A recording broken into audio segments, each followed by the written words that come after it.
South Park has covered a lot of topics since its inception, from something as simple as video game addiction to extremely deep topics like depression. It's safe to say that South Park has practically done it all. And with that being the case, it's inevitable that some topics will be repeated. For example, with the pandemic episode from season 12 and the 2022 pandemic special. Of course, these episodes are still extremely different as they are both based on two different real life events. But it does go to show that with a long running series like South Park, there's gonna be some overlap. Knowing this, that brings us to the topic of this video, drug addiction. Believe it or not, South Park has covered drugs in general pretty often. According to the wiki, 24 episodes to be exact. However, a lot of these episodes just use them as a vehicle to talk about other topics.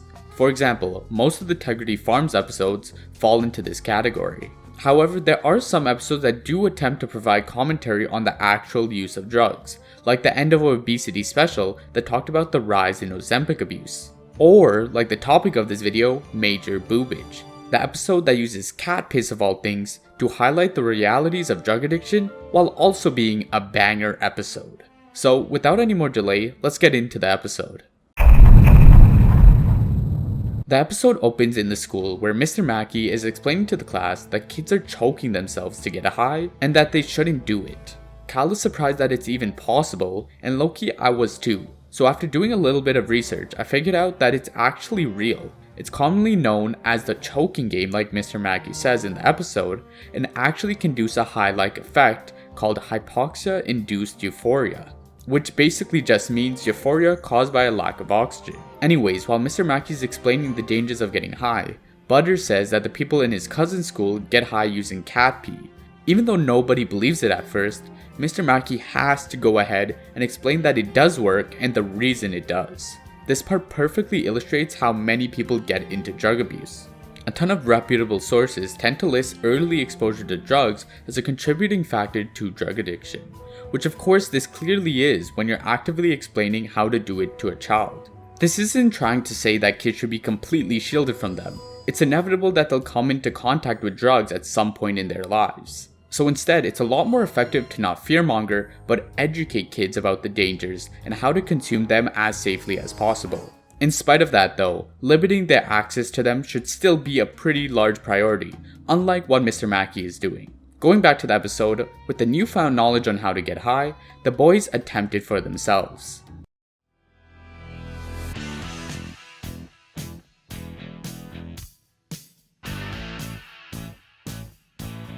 The P method works, with Kenny getting so high he's transported to another dimension. In this state, he meets a, let's just say, very attractive princess. As the story goes on, he meets the king where he's told to go bathe with her. But just before he's able to do that, the high wears off after Cartman shakes him back into reality. Kenny is pissed and immediately starts attacking Cartman. Luckily, they're able to calm him down, but his reaction really does help illustrate how addicting drugs can be. Like, even though he just experienced so much euphoria from his last high, he's still so eager for the next one. It shows how with some hallucinogens, you'll never be satisfied, always getting so close but never actually achieving true satisfaction. Meanwhile, during the B-plot, Kyle's dad, Gerald, starts seeing the news where he sees a story about kids getting high on cat pee. This leads him to start a city council meeting to address the issue. After a very insightful discussion, kids also refer to it as the cheese game, or vitamin cheese, or Mary Jane piss in your face fun time. Cheesing is spreading fast. They decide to sign a bill that will make having a cat illegal in the city of South Park. Hopefully I don't have to explain this, but this is obviously a metaphor for when the government bans drugs as a way to address the issue. I'm not going to comment on what I think just yet, as we'll see Matt and Trey's stance on the issue later in this episode. The next day at school, the boys realize that Kenny hasn't come to school in a pretty long time. Of course, after his crazy reaction to cheesing, they predict it's because he's doing it again. So, they go to his house and knock on his door to find him cheesing his fucking mind out. I think this specific scene is what makes this episode such a perfect portrayal of drug addiction in general. If you're unfamiliar with South Park, this scene shows you what Kenny's living conditions are. And without knowledge of the show's lore, it's pretty easy to come to the conclusion that his parents are also drug addicted and poor. And as I stated earlier, most addicts become addicted due to an early exposure to drugs, which explains why Kenny is the only one of the boys to get addicted, because his parents are meth heads. After the high wears off, the boys help Kenny recover, and to prevent him from cheesing again, Kyle takes his cat. While all this is happening, Cartman becomes a protector of cats by harboring them in his attic. This side plot is hilarious due to the obvious parallels between Cartman hiding the persecuted cats in his attic, just like how Anne Frank was hidden from the Yahtzees. Later in this episode, Kyle actually brings up the similarities, only for Cartman to give this classic Cartman response. Nope. I have no idea what you're talking about, Cam. Real quick, if you enjoyed this video at any point, please consider subscribing. I just started this channel, so all the support helps. Enough with the delay, let's get back into it. Back to the main plot, Sheila finds the cat that Kyle was hiding at their house so Kenny wouldn't cheese.